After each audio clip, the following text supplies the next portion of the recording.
we're on, Charlie. Let's go.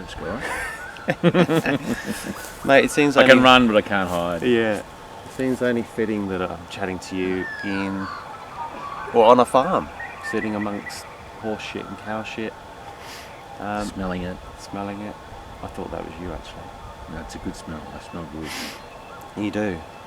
One thing I wanted to ask you, Charlie, it's one of those hard-hitting initial questions. Which colour is your favourite neckerchief? Oh, Scott. Well, it's my first decision of the day, apart from when you get out of bed. Don't know. Red tends to get me fired up. Yeah. Not fired up, but gets me in the mood. Yeah. Depends, and also depends on who I'm going to be around that day. If I know I'm going to head into town and go shopping, I tend not to wear my pink one. Right. Heading to Burra. But I've done that. But you before. probably get away with that in Byron, maybe. Oh yeah, no, that's prerequisite. Got to be wearing something loud there. It's a good question. I haven't put much thought into it. It's just, well, I guess it's a good. I didn't put much thought into the question, to be honest. Well, look, the hand goes in the bag, and something comes. How many do you have? Oh, look, I've got quite a few, to be honest. My collection. Yeah, right. The hardest thing about owning a bandana collection is how do you house them? Do you hang them? Do you put them on a peg? At the moment, they just get stuck in the bag. It's a lucky dip. Good to know. I've been wanting to know for a while, Charlie, to be honest. Have you? Well, I've never really thought much about it, actually. Yeah. But I must, in any house renovation we do, I have to think seriously about it. Though, how do I have them?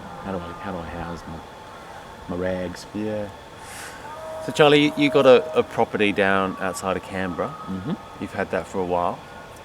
Yeah, Mum and Dad moved down there 50 years ago, 1970. Yeah, wow. From a family farm station at between St George and Doonbandi in Queensland, called Yambergen. So they were married and moved up there for a few years. And then that family partnership dissolves and the property sold, so they moved down to Burra. Uh-huh.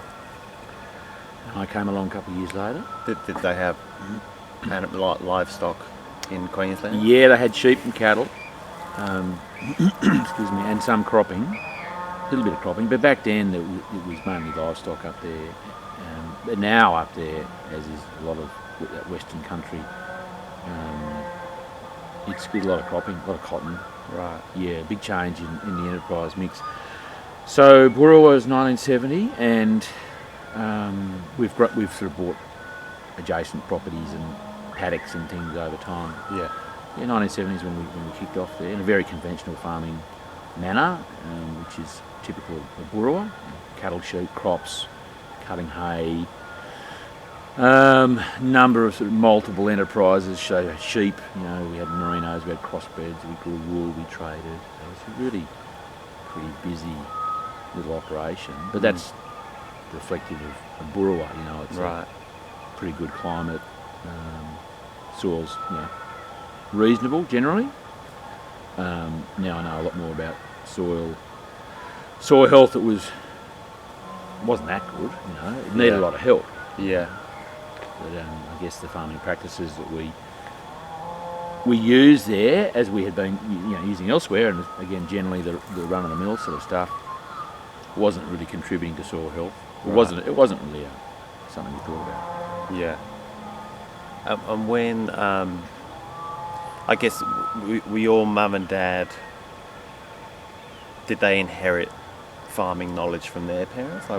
They did. So it's a long line of... Yeah, no, good question. So Mum, I'll start with my mum's side. So I'm an 8th generation Australian farmer. Really? Yeah, so we came out, Mum will probably flog me if I get it wrong, but... She's on next week. Good. Oh no, you want to prepare yourself. Yeah.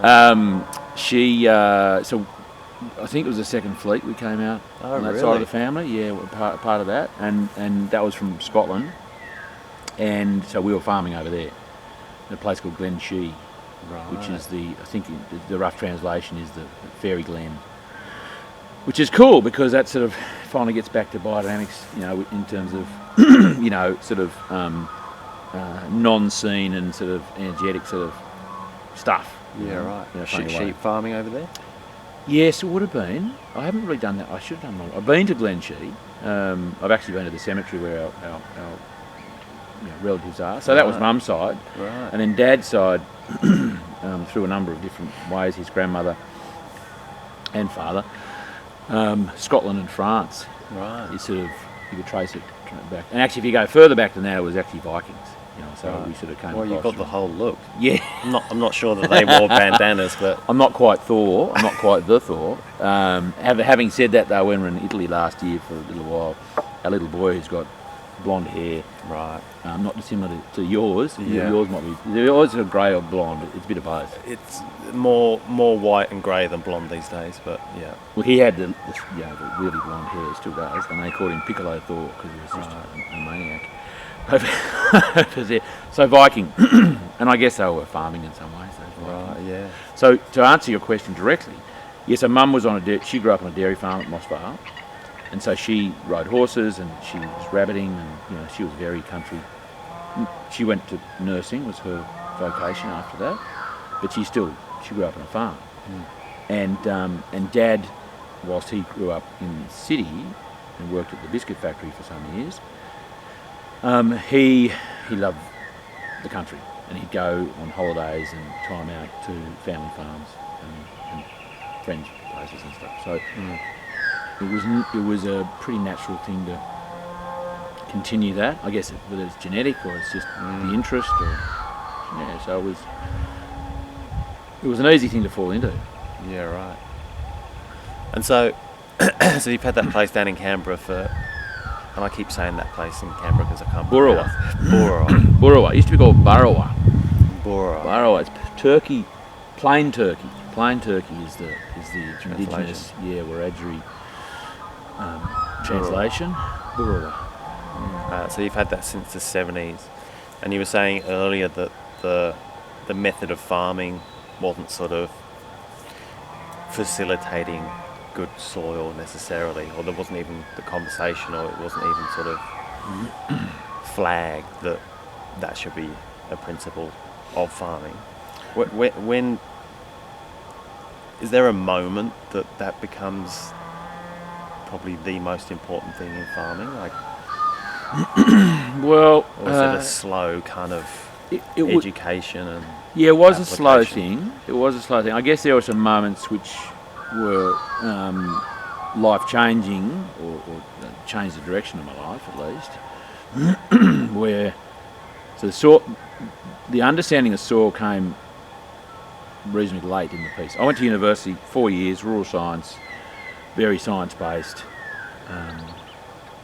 pretty intense course, 40 units of study over 4 years, and a great course in that it was an intense investigation of a lot of subjects. However, and I didn't really understand or appreciate this till later, what I wasn't getting at that time is how were those integrated, how soil chemistry and physics and biology intertwined, and how they actually all needed each other, and they're all significant parts of soil health. So everything was sort of siloed. Totally siloed, yeah. And there was that's the soil part, and then there was I mean, as I was talking to a good mate yesterday who he did the same course as I did, and he reminded me that at some point there we were told that in a lot of sort of situations, whether it's soil or it's an animal or it's a plant, 90%, 10% of that expression of what we're seeing in front of us is due to genes, the genotype, and 90% is the phenotype, is what is the environmental outcome. So same for humans, really. Same for humans, exactly the same. 10% is attributed to our inherited genes, and the rest is epigenetics. So it's a sort of across the board. Yeah. And so we spent a lot of time doing genetics. And it's like, if it's only 10%, why are we spending 50, 90% on that, and we're not sort of looking at the other environmental factors and how they all work? Because that's what I really understood about soil later. So you had that insight at uni, or was it later that you kind of looked back and went, why did we? It was yesterday. No, it was yesterday about this 10%. Chris reminded me about the 10%, 90%. And it's something that's in me, and I understand, because I didn't like genetics really back then, and I've never really taken much credence of it. Like, yes, we get, we make sure our bulls are good and our rams are good, and there's some selection of females based on those traits that we can see, which are visually often genetically they're a genetic expression. But even when we're trading stock, you think, where's that animal been? What environment has it been in? We actually bought some sheep from Western Australia the other day, and that's nothing like rural. So there was a consideration about how they're going to fare here. I mean, it's not that dissimilar. It's not like tropical rainforest and we're coming to Burrawa. So there's some similarities there. It's a real consideration. So back to your questions, my understanding of soil was really distilled in the last few years. Well, sort of probably the last 10 years, I'd say. But my change of approach happened probably 5 years before that. And that was more about, not so much about soil health per se, but probably my health, human health, landscape health, and how that sort of worked. And over a number of years of changing our business model and changing the paddock between my ears, then I sort of got to this point, or had moved into that phase where soil is not something that just helps you so a plant doesn't fall over, which is basically what we were doing. We were not as intensively as can be done, but we were prescriptive farming. We want to grow wheat, we want to grow 5 tonnes a hectare and this amount of protein. Well, we're going to, we get our soil test done, and we're going to need X amount of urea here. We're going to need some DAP when we sow it.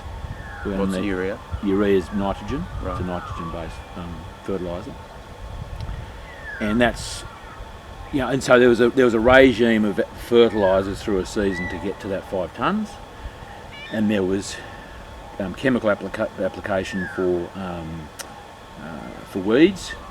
So wheat is a grass. We don't want ryegrass and wild oats growing, but they're very similar plants. Right. So it's a bit of it is science around how do you knock them out but not knock your wheat out. Well, it's so you have advisors that sort of help you make those decisions, and I had a reasonable sort of understanding, having been to university, with that sort of grounding anyway. Is the sorry, just to jump in, would it be fair to say that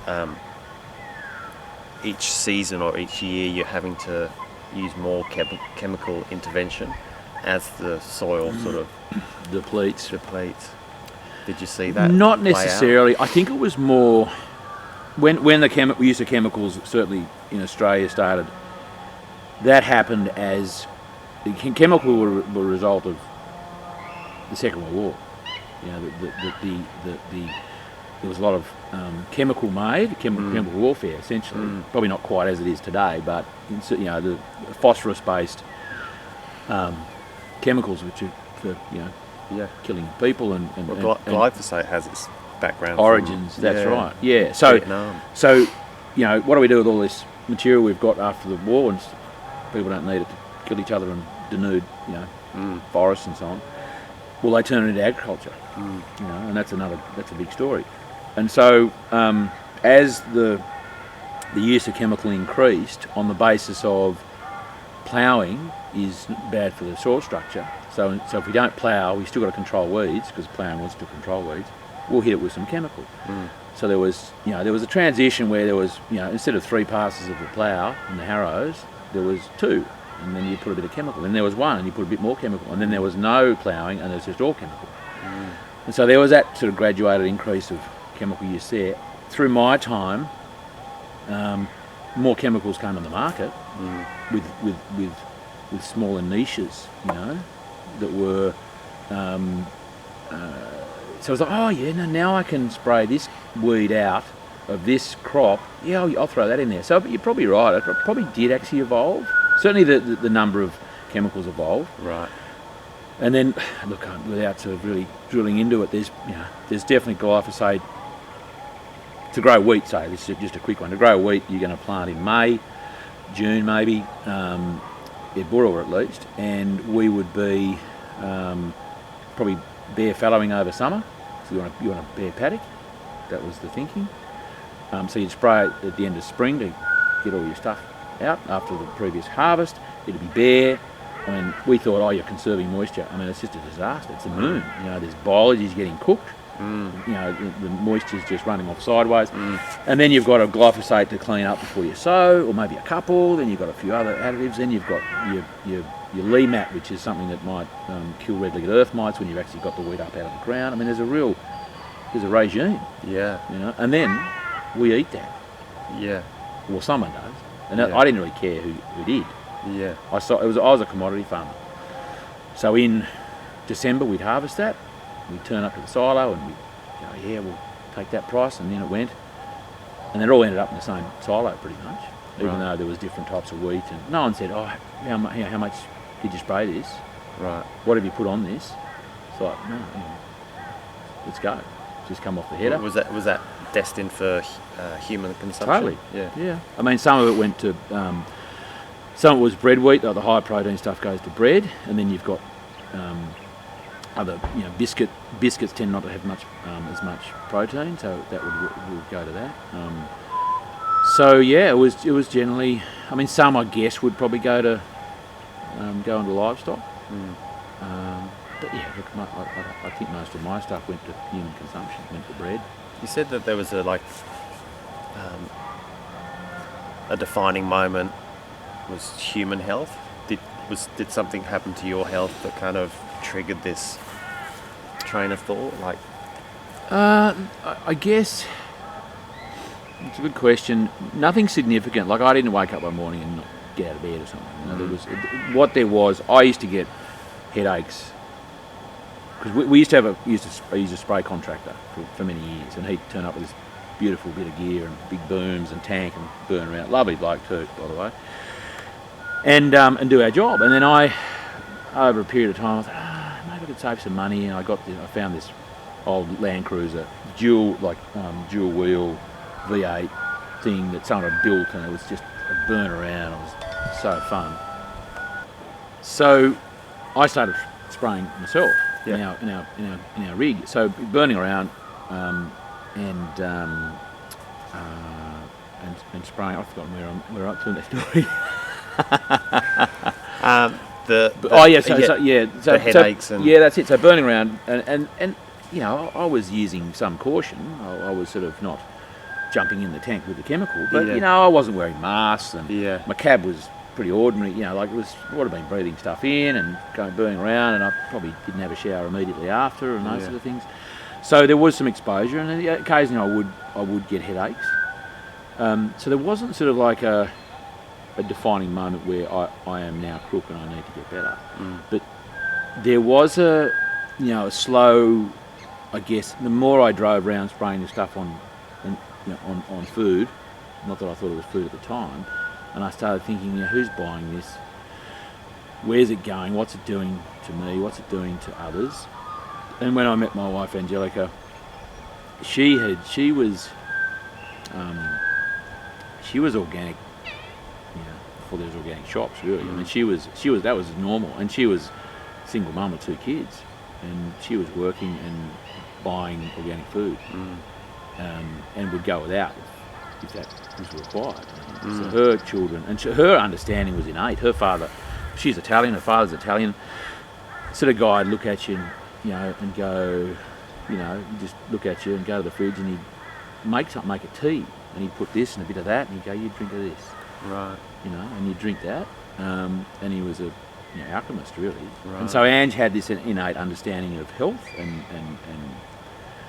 what was a sensible thing to eat, and can still do that, like just the way she just goes to the fridge and makes something out of nothing.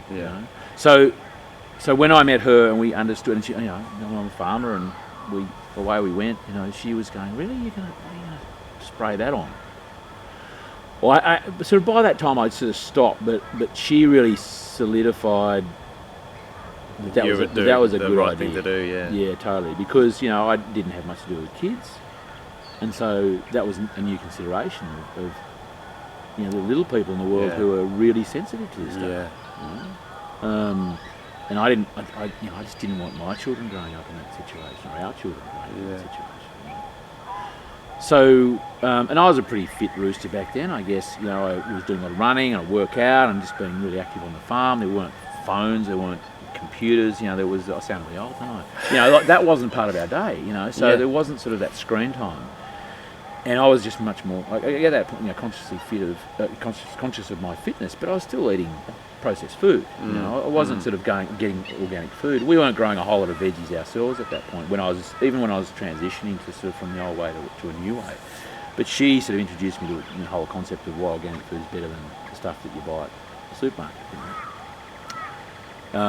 So that there's a combination of a few things, I guess, Scott. Like new relationship, changing an old way, just getting a bit older and more aware of my health, and then going, I'm not the fit little rooster I was, and I do have to sort of be a bit more conscious of what's going in my mouth.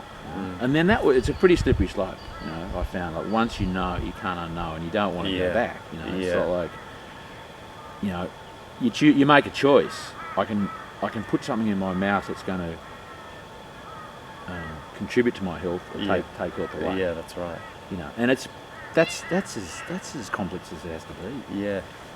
Yeah, I often say, with every sip, every crunch, every nibble, every bite, there's an opportunity to amplify your health or not. Take it away. And I guess for you, maybe it's like you're not looking out for just you anymore. You're looking out for your wife and your kids. So it becomes more holistic. It becomes more, the health of others. And that's sort of essentially what I say to a lot of people is, whether it's the style of farming or it's their eating habits. It's like if you don't do it for you, do it for your kids. Yeah. Because the longer you leave, the longer they're going to have with you, and the longer you're going to have with them. Yeah. So awesome. And it's okay to be. I mean, there's all this crazy guilt. It's like it's okay to look after yourself. Like farmers are not good at. Self-love and farming. Like who's ever put that in one sentence? Yeah. No one. So. And self-love can come in lots of different ways. And you can only tend to others if you're okay yourself, physically and mentally. You need to be in a good headspace to be able to to care for That's others. right. And I think in setting an example, Dad's not sitting there eating crap food. Yeah. Dad's gone for a run, and Dad's gone for he's insisting that he might have run to the pub, but he's gone for a run.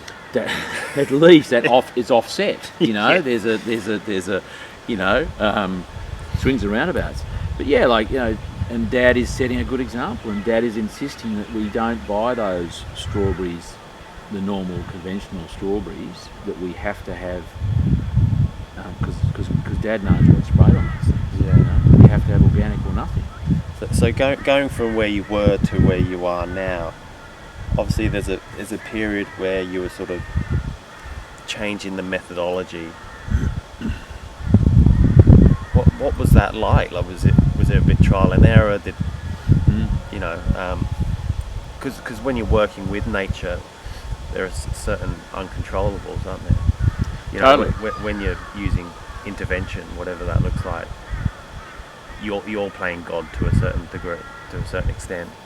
But without those, you're working with nature, and there's a lot of uncontrollables. So, what was that like when you were sort of transitioning from the old way to the new way?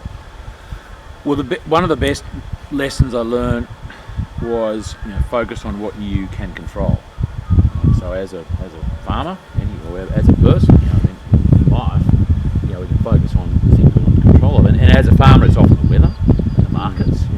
The stock markets, grain prices, and so worrying about the weather is a waste of time. So what, in terms of weather and rain, for example, instead of focusing on, it doesn't rain, when is it going to, and I hope it does, and if it did, I could do this. So, well, it's going to rain one day. What I can focus on is make sure that I can utilise it as best I can. Right? So, from our point of view, and what we do is we graze cattle and sheep. Mainly, that's our gig, and so we need grass to do that. And we also need rain. We need water to grow grass. So we retain a ground cover on our paddocks all year round as best we can. Sometimes it's just a horrendous season, you can't, it literally blows away.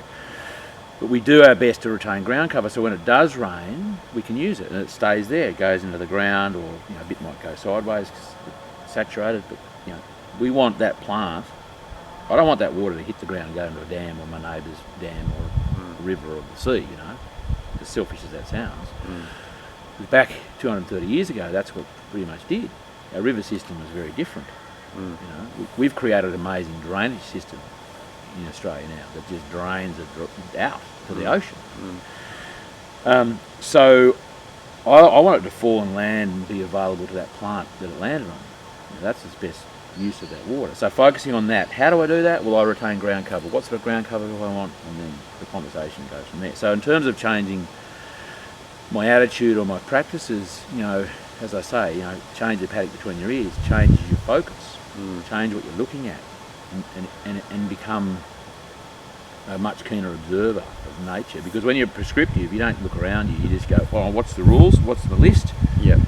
Spray here, got to plough there, whatever it is. You're working in isolation of nature, and nature's our biggest business partner. And so you imagine being in business with a business partner and you ignore them, or you go against them. I normally do. Yeah, totally. And what happens? Goes to the shit. Yeah. And it's no different in farming. If we don't consider the needs of nature, like a problem is the result of unmet needs. And nature needs to be left alone. Right? So when we intervene with a whole lot of stuff, and chemicals is one way to intervene, nature's not allowed in that case to do what it does. So we spray chemical on the ground, and that whether it's a pesticide or like for animal, like insects, or it's a herbicide, it's still having an effect on the soil microbiology, and it's killing stuff we didn't mean to kill. So when we're interfering with the natural processes of nature,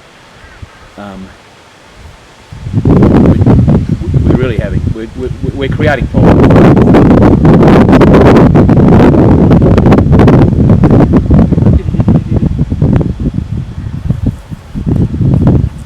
Hear that?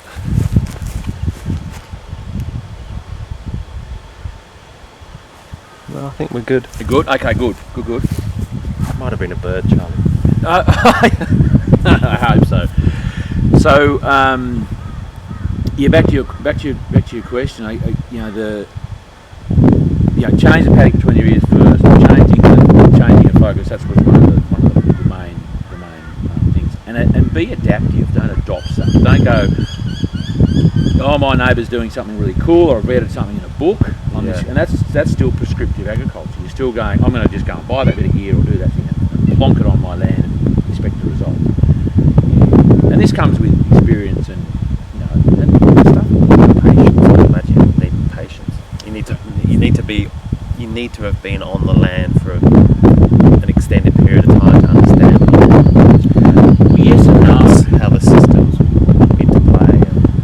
Well, that's helpful, but at the same time, it can be very unhelpful because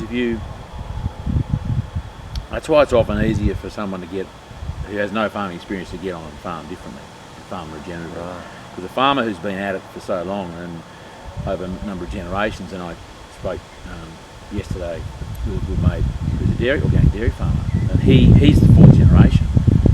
So before him, 3 generations of his family have been dairy farmers, farming very conventionally. And so 20 years ago, he went organic overnight. He went cold turkey. So there's a legacy of paradigms that have to be sorted out, essentially. So yes, there's no right. I mean, I guess the message is there's not a prescriptive way to transition. This sort of thing. It's about making sure. I guess one of the first thing for people to really consider is what's their mission? What's their vision for this transformation? What don't they want to do anymore? What are the things they want to avoid? Where do they want to be in 5 years' time? And when someone can identify that and create a lighthouse to aim for, right, that's constantly spinning, reminding them this is where we want to go, and that lighthouse may change. It's not as though we set that up and it's like, no, I don't want to do that anymore. But you need somewhere to head to. It's like driving a car. It's like at least to get to there, and then and then we create a map between here and there, and the map might, you look at the map, and the map is only an interpretation of the landscape. So we have an idea of where that river is, where that mountain is, we have to get round and that sort of thing. So you start with something. And as you go along and you ground truth that, so here's my map, there's a river, but hang on, that's over there, not here, So it's like farming. You go, oh, well the book said do this, and I thought that, but I've just done that, and this is the result. And that's okay. As long as you're in a position to adjust course, And if you're set, and this is the problem with industrial ag. So being a bit nimble, a bit flexible. It's got to be flexible, yeah. Because industrial ag, it's prescriptive. There's a list. And if something comes in, like you're growing wheat, and you think, oh, I'm all good, and I've done this, and then you get some rust. It's like, oh man, didn't see that coming. And you've got to go and spray more, and that rust kills fungus, right? It's a fungicide. But the rust is up in the. What's rust? Rust is like literally looks like rust. It's like an orange stain on the leaf of the plant of the wheat. And so you're spraying that's a result of an imbalance of fungus in the soil, right? And the rust should be underground, not up the stem of the tree of the plant. So it's an indicator that there's something out of balance. So when you've got a prescriptive ag is as it suggests, it's you're not considering the unknown as much, and nature is the unknown. So when you consider that I have to be nimble, I have to be adaptive, not adoptive of practices. I'm focusing on what I'm in control of, and I'm doing things that are aligned with my values. It's value-based living. I didn't want to spray. I didn't want to kill stuff anymore. I occasionally do have to put animals down and that sort of thing. And where there's life, there's death. I understand that. We eat meat. It's a cycle of life. But we farm in a way that is in line with our values now. Yeah. Family values, business values, health values, absolutely. Yeah. We eat our own meat. We were, with the COVID show, we were fine. We had freezers full of meat, veggies in the garden, honey, no mangoes, rice or milk even, but we're working on that. Yeah. Do you subscribe to Alan Savory's prediction that if those huge swathes of land through the equatorial regions were managed well with livestock, we could sort of return to pre-industrialised amounts of carbon? I do, insofar as I understand that the practice of grazing that he prescribes to, and he really identified as a significant way to manage land and help heal land, because nature will always heal itself. We just got to let it do it. Yes, so there's a lot more science around the ability of soil to sequester carbon. Because as a plant, just a quick little as plants photosynthesize, like the grass here in front of us, 40% of the carbon that comes out of the atmosphere they'll turn into leaf matter. Right.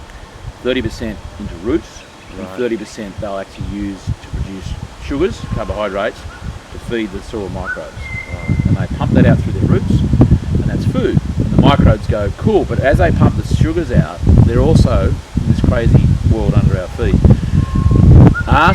telling the fungus, bacteria, telling what they need. It's like, I'm a plant, man, I can't access that phosphorus over there, but I'm going to give you some sugar, and for that sugar, can you get me that phosphorus? Right. So through this fungal highway,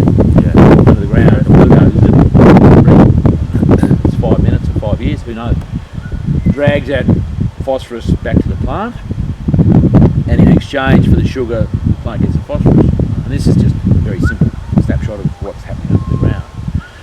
So that's in essence, it's feeding that necessary to feed the life under the soil. One of the ways that life is fed under the soil, but it's sequestering carbon, so it's taking it out of the atmosphere and putting it in the ground.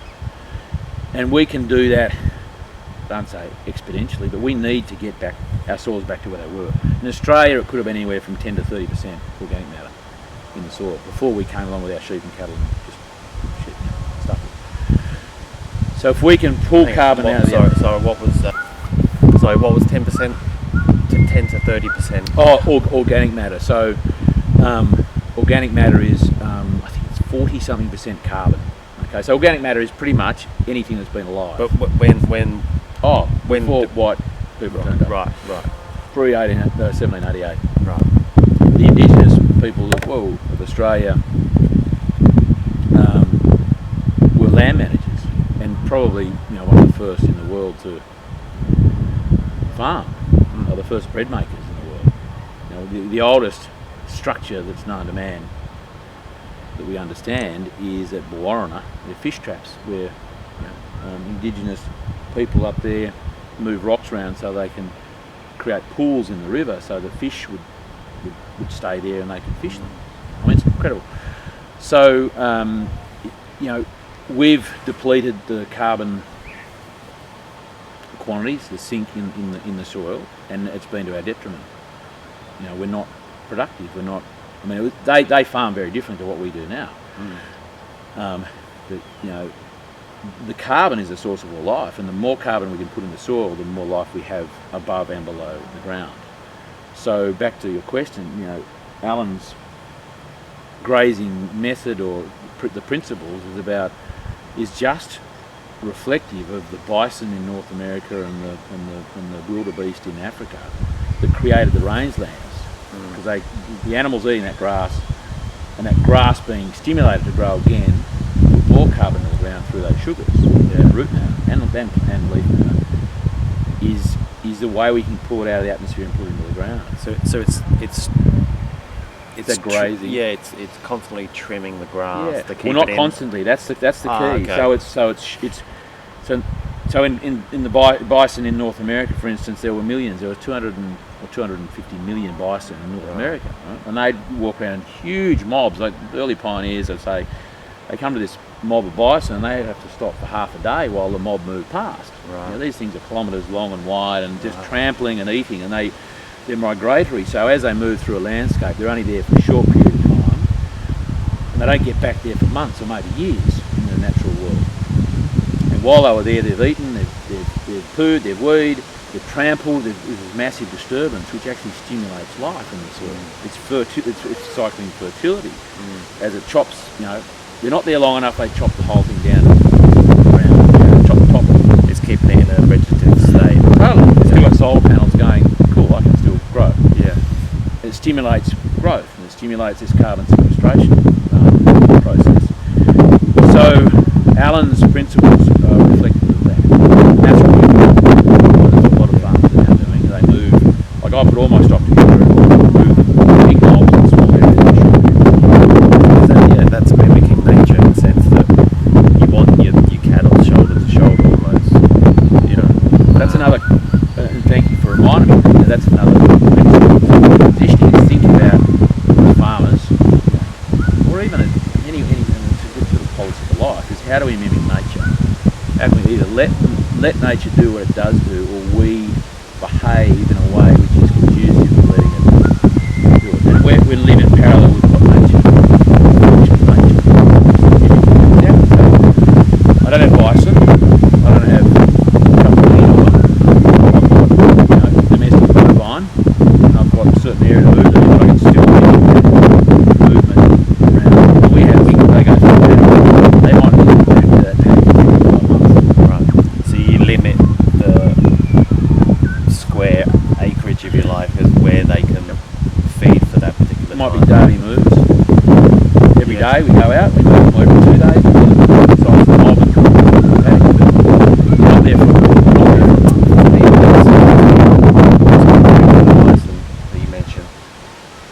obviously mobbing to protect, the single bison from predation. Just out of curiosity, and now you're trying to mimic that with self-raising.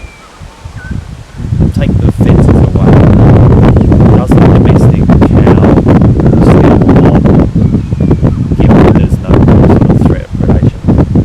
They do. It's innate in them to stay as a mob. And if you open up the fences and did that now, there is some social structure that they're living together. But if so all the fences away, but they're not in a very natural state. Like, we don't have a bull in there all year round. If you had a bull there all year round and you weren't sort of taking the young ones away and weaning and that sort of thing, there'd be a much more stronger social structure. So they would be more likely to stay as a mob, because they just have, it's like monkeys, people, and they would, to some extent, as long as there were no circumstances to consider, they would move around in some migratory fashion, sure. And if they were given the opportunity to, the land was given the opportunity to grow and sort of through seasons, that area might grow better than that area, this area. So they would find that. This is over hundreds, probably thousands of years. It's a great thing to think about. If we did that, what would they do? Like in 1,000 years' time, they'd be unrecognisable. The landscape would be unrecognisable.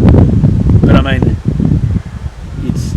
I guess that leads me to talk about a lot of people would love us not to eat meat anymore and take all those animals out of the landscape. Well, that would be an absolute disaster. Whether you eat those animals or not, it'd be an absolute disaster, because those landscapes, the grasslands of North America and Africa, and even the landscape of Australia, relied on ruminants, animals, mammals, eating and being part of that system. They're animals, they eat grass. And if we just take them all out, because we don't eat them, which is a pretty silly reason to take them out, then there would be a succession of the environment and plants that we may not be conducive to, keeping on sequestering carbon. They wouldn't, because the landscape is always trying to move to a more diverse sort of situation, and generally it's going towards a forest situation. We want to keep the rain.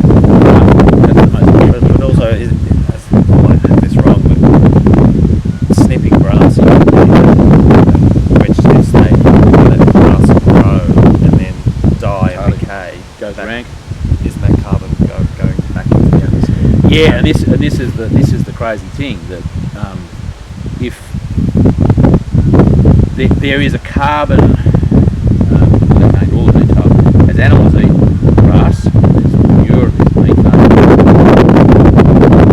there's cycling.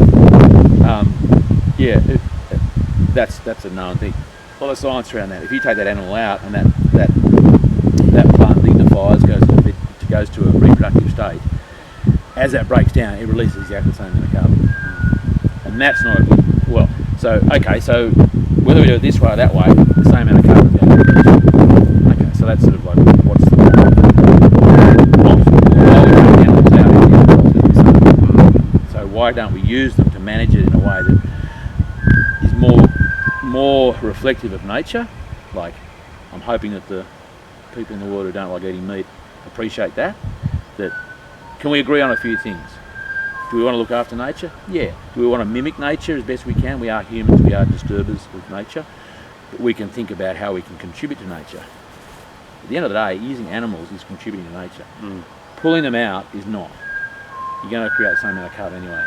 If we're not eating meat, we're going to be eating plants. How do we feed people just with plants? Monocrop. How do we do monocrop and feed a whole lot of people? Got to use chemical. What does that do? Stuffs the environment. I mean, it's just to me, it's the most ridiculous. There's no argument. It's like, you haven't done your homework. You don't know what you're talking about. Yeah.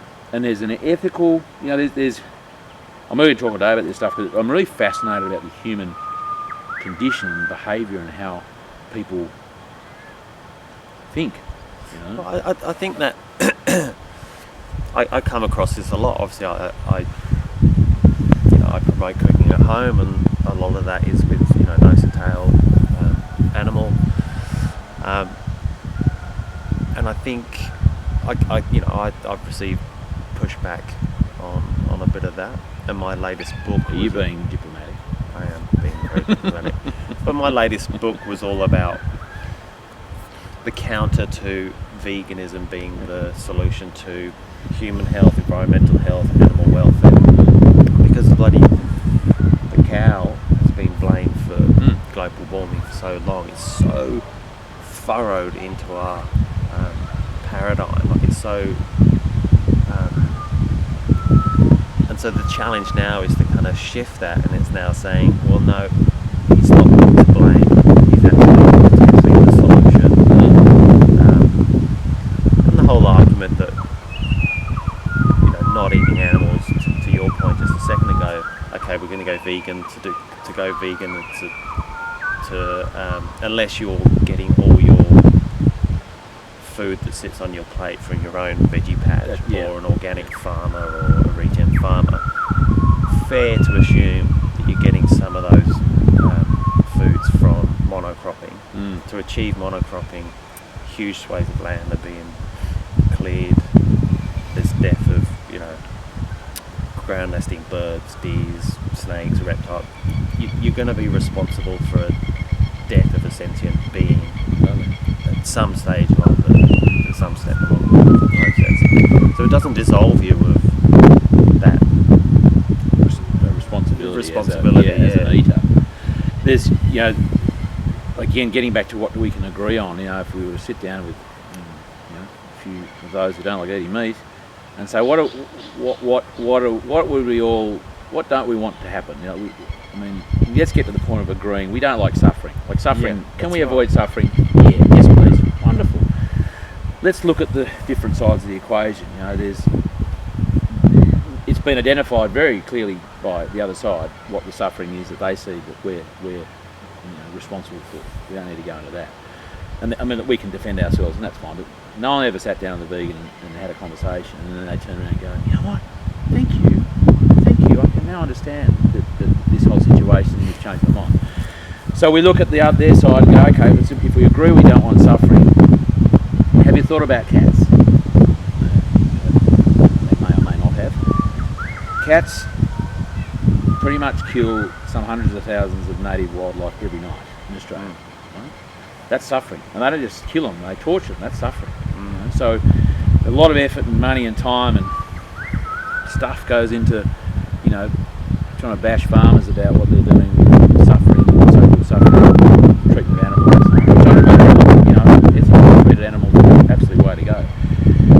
But when you look at the suffering that's incurred by that cats incur in nature, like, man, if you want to make an impact on suffering in the world, get rid of all the wild cats in Australia. Yeah. Like, that is a good use of your time and your money and your media contacts and whatever you're doing, right? And then you ask them, you want to go there, you say, have you got a cat at home? Maybe they say yes, maybe they say no, I don't know. It's killing a fluffy, cute thing, calendar thing, you put on a calendar, that's not what they want to do. They don't want to think about that's a problem. If they've got a cat at home, what are you feeding it? You're feeding it like a wheat-based grain product? Well, that's torture. You're not supposed to eat that. You're feeding it meat? Well, probably hypocritical. Yeah, that's right. So that's just getting finicky, but it's interesting that what you're saying is that it's so intricate, it's so many layers to it, that you can't make these sweeping statements. No. Like, you need to. If you do, you've got to get ready to be questioned about it. And the same as me. I just don't say.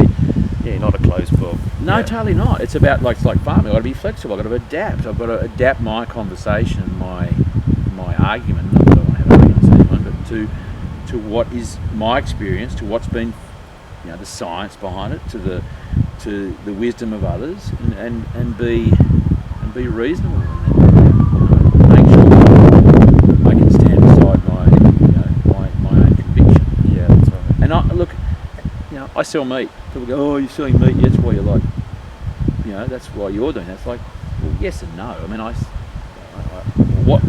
I sell meat because it's a consequence of my values. My values are based around what we've been talking about. Yeah. So it's such a big conversation. It's probably a whole nother podcast series, Scott. I think we all do have a responsibility to acknowledge suffering. You know, if you do eat meat, obviously there's an animal dying, but you can choose to support advocates of animal welfare or not, you know. Mate, I just want to ask lastly, what's the outlook for Australia looking like? You know, we're entering this new world of regen farming, permaculture. We were talking about it last night in the sense that you and I, you know, it feels like everybody's talking about it. And it feels like this growing trend, you know, this groundswell, which is all very exciting, but I don't know how much we're all just talking to each other about that sort of stuff. Like, you're at the coal phase, you go around the country presenting and talking to other farmers, podcasting. Like, do you have a sense that the subjects and topics that you're talking about to fellow farmers is slowly infiltrating the general population? Yeah, look, I do. I also appreciate that we are probably, you know, a bit of a sound chain, but you know, and it's probably feels louder than it sounds louder than it actually is. But having said that, I think it is getting bigger. Like, you know, every day, every second day, I get an email or a text or a message or something from someone going, I'm a uni student who's doing natural res, nat res degree, and I'm really thinking how I can morph that into, how can I apply that to regenerative ag, right? Or someone who goes, I've bought 400 acres, I've owned it for 2 years and I don't know what to do with it. My neighbours are telling me to do this and I'm just not sure. So there's no doubt that there's a movement and it's moving forward, and that there are people who are having epiphanies, and some are farmers who are just going, I don't want to do this anymore, and some are people who want a tree change and they're going, this is cool, they just don't have the capital and the land, access to land. And there are others who are just fresh out of school or uni who are going, they're on it, they're passionate, and they want to contribute, and they see this as a worthy way to contribute to the world. So there's lots of different indicators to me, just in terms of people directly contacting me for advice or some bit of a powwow about it, which gives me confidence that we're heading in the right direction. I don't have the numbers around that. It's hard to quantify,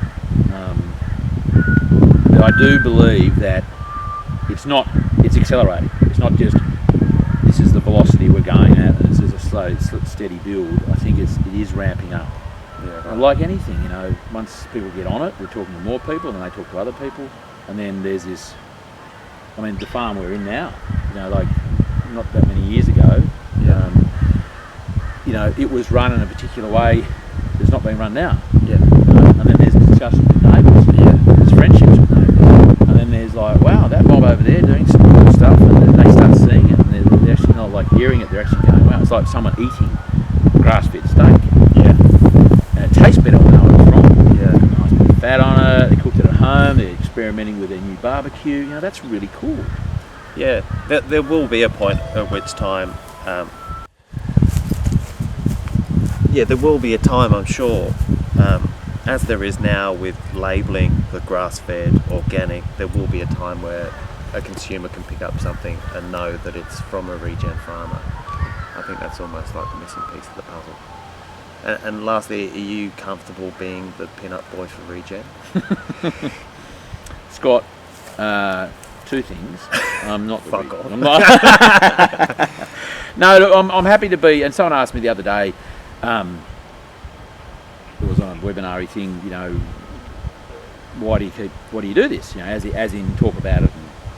And I said, well, I guess there's a sense of guilt in some ways. That, I used to spray a lot of crap on food, sell it to people. I was not contributing to their health, I don't think.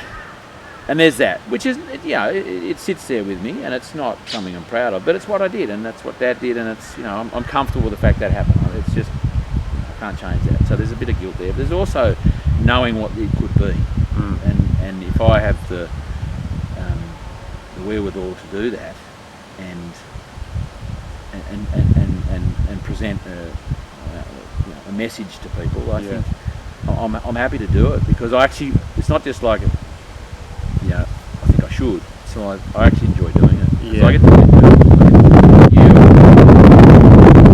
Like this. It's really I grow as a person when I talk to people, so my understanding grows, and then I can tell that to other people. And if I can amplify any messages that I believe are useful in the world, and I'm happy to do it. Yeah, good on you. Well, keep flying the flag, Charlie. Keep doing I will, what mate, you're doing. and keep doing what you're doing too. I'm going to pounce on you later too. Oh, are you know? Yeah, with a microphone or two. Okay. All right, thanks, mate. Thanks.